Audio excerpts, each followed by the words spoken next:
H Bharat देखने वाले सभी देशवासियों को कृष्ण आर्य की तरफ से नमस्कार। और हम पहुंचे हैं हिंदू धर्म रक्षा सभा के कार्यालय में, और हमारे जो यहाँ पर पदाधिकारी बैठे हैं इनके पास आज कुछ सवाल लेके आए हैं। नमस्कार जी। नमस्कार। जय तो श्री राम। आपका नाम जी? कुलदीप। कुलदीप जी। तो आप हमारे दर्शकों को सबसे पहले नमस्कार, राम राम बोलिए। जय श्री राम, जय हिंदू राष्ट्र सभी साथियों को। हाँ जी। तो कुलदीप जी, हम आपके पास आज कुछ सवाल लेके आए हैं। पहला सवाल है हमारा, क्या हिंदू धर्म रक्षा सभा राजनीतिक संगठन है? जी नहीं, हिंदू धर्म रक्षा सभा कोई राजनीतिक संगठन नहीं है। यह एक सामाजिक संगठन है। तो धर्म क्या है और हिंदू धर्म को किससे खतरा है, ये भी सवाल है जी। देखिए, धर्म एक गुण है और वह गुण आपको आपके कर्तव्य का बोध कराता है, आपके दायित्व का बोध कराता है। वो गुण ही धर्म है। और हिंदू धर्म को खतरा सिर्फ और सिर्फ अवगुणी लोगों से है, जो बाहर भी हैं और हिंदू समाज के घर के अंदर भी है। आप हिंदू धर्म को किस नजरिए से देखते हो? हिंदू धर्म अनेकों पंथों का एक समूह है, जिसके अंतर्गत बौद्ध, जैन, सिख एवं आर्य समाज जैसे अनेकों संगठन, कबीर पंथ, शैव संप्रदाय, वैष्णव संप्रदाय, गणपत्य संप्रदाय, शाक्त संप्रदाय जैसे अनेकों पंथ संप्रदाय हैं। और अनेकों प्रकार की पूजा पद्धतियां इस समाज में हैं, यानी कि विविधता होते हुए भी ये एक है। और इसीलिए इसको हम मानते हैं। यह एक हमारा हिंदू जो शब्द है, यह भारत का सांस्कृतिक प्रतीक है। यह सनातन का ही यह एक रूप है। सनातन का ही दूसरा नाम है। इसलिए हम इसको सनातन धर्म के साथ साथ हिंदू धर्म बोलते हैं। सनातन यानी कि बहुत समय पहले से चला आई एक परंपरा, और हिंदू एक भौगोलिक नाम है। इतना ही फर्क है, इससे ज्यादा कोई फर्क नहीं है। सनातन ही हिंदू है। तो आजकल महात्मा गांधी जी के बारे में एक मुद्दा चला हुआ है, जिसमें संत कालीचरण जी और एक दो और की गिरफ्तारी हुई है। तो क्या आप उनका समर्थन करते हैं? मैं बिल्कुल संत कालीचरण जी का समर्थन करता हूँ। और पूरा संगठन हमारा संत कालीचरण जी के साथ है, उनके समर्थन में है। नहीं, क्या आप बीजेपी से हैं? नहीं, हिंदू धर्म रक्षा सभा किसी राजनीतिक पार्टी का समर्थन नहीं करती, और करती है तो सिर्फ उस व्यक्ति का करती है जो कि हिंदू समाज के हित में कार्य करता है। क्या यह संगठन आरएसएस से जुड़ा हुआ है या मतलब उनका आदेश पे चलता है? देखिए, वैसे तो समस्त हिंदू समाज के जितने भी संगठन हैं वो सभी एक ही हैं, लेकिन जरूरी नहीं है कि एक ही संगठन की शाखा हो। हम किसी की शाखा नहीं है, और ना ही हिंदू धर्म रक्षा सभा संगठनवाद, पंथवाद, जातिवाद और भाषावाद, क्षेत्रवाद में विश्वास रखता। तो हिंदू धर्म रक्षा सभा का उद्देश्य क्या है और ये किस प्रकार से समाज में कार्य करती है? हिंदू धर्म रक्षा सभा का उद्देश्य है समाज के अंदर सामाजिक प्रशासनिक व्यवस्था और न्याय और संतुलन की व्यवस्था को स्थापित करने के लिए कार्य कर रहा है। और इसका मुख्य कार्य है समाज के अंदर शिक्षा व्यवस्था, शासन व्यवस्था, प्रशासनिक व्यवस्था और अन्य जो व्यवस्थाएं हैं जैसे व्यावसायिक व्यवस्था, इन सभी व्यवस्थाओं को सही रूप से, सुचारू रूप से उनके कर्तव्य का बोध कराते हुए वो लोग चलाएं। इस व्यवस्था को स्थापित करना हिंदू धर्म रक्षा सभा का उद्देश्य है। तो कुलदीप जी, अगला प्रश्न है हमारा, समाज शास्त्र क्या है और किसी समाज का आधार क्या है और उसकी व्यवस्था क्या है, इसके बारे में जानना है। समाज शास्त्र देखिए, किसी भी समाज की जो व्यवस्था होती है उसको चलाने के लिए जिन जिन बातों को हम ध्यान में रखते हैं, जैसे आ गया आपका, आप वर्ण व्यवस्था में विश्वास रखते हो? हाँ जी, हाँ जी। वर्ण व्यवस्था में सबसे पहली व्यवस्था है वैदिक रीति रिवाज के अनुसार अपना ब्राह्मण व्यवस्था। ब्राह्मण कोई जाति नहीं है, यह एक वर्ण है, और एक वर्ण के अंतर्गत अनेकों जाति आती हैं, यानी कि कर्म आधारित व्यवस्था। वही व्यवस्था समाज शास्त्र कहलाती है। तो क्षत्रिय समाज आ गया। क्षत्रिय वर्ण के अंदर अनेकों जाति आती हैं, सबके काम अलग अलग है। उनका मेन मुख्य उद्देश्य होता है, जैसे ब्राह्मण का होता है, मुख्य उद्देश्य होता है उनका शिक्षा, संस्कार और धर्म प्रचार का।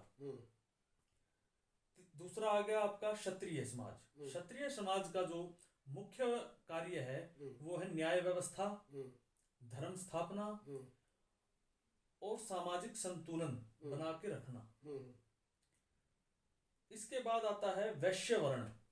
वैश्य वर्ण का मुख्य उद्देश्य है उत्पादन करना और उसका व्यापार करना। यह दो व्यवस्थाएं हैं, कोई भी प्रोडक्ट का निर्माता और उसको बेचने वाला, ये वैश्य वर्ण के अंतर्गत। इसके अंतर्गत भी अनेकों जाति आती हैं। फिर एक शब्द आता है, काफी बार विवाद में है आजकल भी, शूद्र। जबकि ये कोई गलत शब्द नहीं है, इसको गलत तरीके से बताया गया है। यह एक कर्मचारी को दिया गया शब्द है। तो इसके अंतर्गत भी अनेकों जाति आती हैं। इसके अंतर्गत वो लोग आते हैं जो अपनी सेवाओं के बदले धन लेते हैं, यानी कि तय किया धन कि मैं इतने रुपए में प्रति मास या प्रतिदिन आपके यहाँ कार्य करूंगा। ठीक है, तो ये है समाज शास्त्र। नहीं, ये मतलब आज कुछ भीम आर्मी के हैं या और जो कुछ संगठन हैं वो कह रहे हैं कि हमें ही शूद्र बताया गया। शूद्र क्या है? शूद्र एक कर्मचारी व्यवस्था है, जैसे कि मैंने अभी बताया आपको, जिसको हम बोलते हैं कि जो व्यक्ति, मान लीजिए मैं किसी को कहूं कि मैं आपके यहाँ इतने रुपए प्रति मास नौकरी करना चाहता हूं। ठीक है, आज का अगर हम देखा जाए, आज के समय हम देखें तो आईपीएस आईएएस ऑफिसर सैलरी लेते हैं, प्रधानमंत्री जी भी सैलरी लेते हैं, मुख्यमंत्री जी भी सैलरी लेते हैं, तो सभी शूद्र हैं भाई। जो व्यक्ति तय की गई राशि लेकर प्रति मास के हिसाब से वो अपनी सेवाएं बेच रहा है, उसको उस समय प्रशासन, आज का प्रशासन कह लो या उस समय शूद्र कह लो, सब एक ही है। तो कुलदीप जी, ये पूछना था, आपने कुछ शब्दों में बताया भी था, लेकिन फिर भी मेरे मन में बार बार वही सवाल आ जाता है, क्या हिंदू धर्म रक्षा सभा जाति पाति को मानती है? जी नहीं, हिंदू धर्म रक्षा सभा जन्म आधारित जाति को नहीं मानती, कर्म आधारित जाति में विश्वास रखती है। बहुत बढ़िया, बहुत बढ़िया, बहुत बढ़िया। उसका बता दूं, उसको थोड़ा सा निखार कर दूं उसका। हाँ जी कुलदीप जी, एक सवाल और था, मैंने कुलदीप जी से किया भी था लेकिन रह गया, दोबारा पूछता हूँ। हाँ जी बताइए। आपने जो पहले वर्ण व्यवस्था के ऊपर बात की थी, हाँ जी, हाँ जी, हाँ जी, उसमें क्या है, कोई भी देश या समाज या परिवार 4 व्यवस्थाओं पर टिका होता है। पहला, जैसे वर्ण व्यवस्था के हिसाब से तो हमने बात कर ही ली, अब शुद्ध हिंदी में बताता हूँ इन व्यवस्थाओं को हम शुद्ध हिंदी में कैसे समझें। किसी भी देश को चलाने के लिए 4 व्यवस्थाओं की आवश्यकता होती है। सबसे पहला कि उस समाज का निर्माण करने वाले कहाँ से निकलेंगे, तो उसके लिए चाहिए शिक्षा। शिक्षा देने के लिए स्कूल या गुरुकुल की आवश्यकता होती है। तो सबसे पहली जो व्यवस्था होती है वो है शिक्षा। दूसरी जो व्यवस्था होती है वह होती है शासन, क्योंकि संतुलन और न्याय दोनों को स्थापित रखने के लिए आपको शासक बैठाना ही पड़ेगा। तीसरी व्यवस्था होती है व्यवसाय, जैसे हमने पहले भी कहा वैश्य वर्ण, तो वो व्यवसाय के अंदर दो आते हैं। एक तो उत्पादक यानी कि चाहे किसान हो, चाहे कोई किसी प्रकार की फैक्ट्री लगा रखी है, कोई कपड़े सील रहा है, या कुछ भी जो प्रोडक्ट तैयार करता है, तो वो व्यक्ति वैश्य वर्ण के अंतर्गत आता है। और फिर कोई व्यक्ति उस सामान को खरीद के मुनाफा रख के आगे बेचता है, यानी कि कमीशन एजेंट कह लो उसको, या उसको ये कह लो कि उसने अपना कमीशन रख के आगे मुनाफा कमा रहा है, वो भी वैश्य वर्ण के अंतर्गत ही आता है। फिर आ गया आपका शूद्र यानी कि कर्मचारी व्यवस्था, प्रशासनिक व्यवस्था। तो प्रशासन में जब हम कहीं नौकरी लेते हैं, चाहे प्राइवेट ले या सरकारी ले, तो वहाँ जो सैलरी है वो तय होती है। वो 10,000 ले, 15,000 ले, 20,000 ले, 50,000 ले, वो तय फिक्स राशि जो सैलरी है वो है। तो हम उसके लिए अप्लाई करते हैं, तो उसके बदले में हम अपनी सेवाएं देते हैं। यही व्यवस्था है शूद्र व्यवस्था, और यही व्यवस्था है कर्मचारी व्यवस्था। अब इसके बाद में एक बात और भी बताता हूं, किसी भी देश को, समाज को या परिवार को कोई भी व्यक्ति इन चारों व्यवस्थाओं के अलावा, जिसको ये लोग कहते हैं कि हम वेदों को नहीं मानते, हम लोग मनुष्य स्मृति को नहीं मानते, हम वर्ण व्यवस्था को नहीं मानते, जो ये कहता है उनके लिए मैं बता दूं, इन चारों व्यवस्थाओं में से कोई भी एक व्यवस्था खत्म करके आप दुनिया को चला के दिखा दीजिए, मैं चैलेंज करता हूं, नहीं कर सकता कोई भी। एक और कोई भी शासक आज के समय का किसी भी देश में 100 के 100% लोगों को नौकरी नहीं दे सकता। भारत के अंदर ये जगह जगह नौकरी दीजिए, नौकरी दीजिए, नौकरी दीजिए, ये जो चल रहा है ये बिल्कुल गलत चल रहा है। ये राजनीतिक प्रोपेगेंडा है, इसके सिवाय ये कुछ भी नहीं है। बिल्कुल बिल्कुल। हर व्यक्ति को स्वयं के रोजगार पर विश्वास करना चाहिए, उसको स्वयं के हुनर पर विश्वास करना चाहिए कि मैं अपने हाथ से, मेरे खुद की कला से अपनी आजीविका कमाऊं, और उससे मैं अपनी आजीविका भी कमाऊं और अपने देश और समाज को भी ऊंचा उठाऊं। इसीलिए मैंने आपको बीच में रोका था, ये थोड़ी सी बातें हैं जो अधूरी रह गई थी, और मैं इसको भी पूरा कर दूं। बस इतना ही है, ये समझने की आवश्यकता है। मैं कुलदीप जी, हमने तो देश में मनुस्मृति भी 2-3 तरह की अलग अलग देखी है, और गीता भी अलग अलग देखी हैं। कुछ ये रामपाल जो क्रोथ है महाराज, उनकी भी गीता बांट रहे थे, उनमें कुछ अपशब्द मैंने अपनी आंखों से भी देखे हैं। तो इनके बारे में आप क्या कहोगे?